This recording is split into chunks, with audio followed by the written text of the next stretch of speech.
आज मार्चाच्या 7 तारखेक कोर्ले हांगा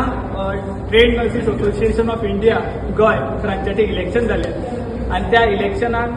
550हून अधिक वोटर्स आमचे प्रोफेशनल नर्सीस आसात तेंच्यांनी पार्टिसिपेशन केले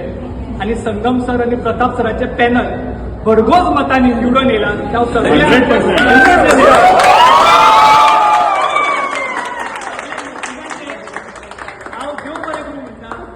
आज आमकां कळ्ळें की आमी कितले गरीब गिरेस्त मनीस ते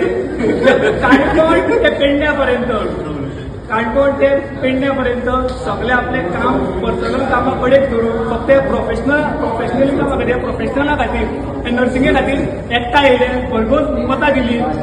आणि ह्या डेमोक्रेसीन हे पार्टिसिपेशन केले त्या खातीर हांव सगळ्यांचे देव बरें करूं म्हणटा आणि आज ह्याच नेटान ही नवी कमिटी ही नवी जी उर्जा आसा ती ह्याच नेटान काम करतली अशें तुमकां आश्वासन दिता देव बरें करूं.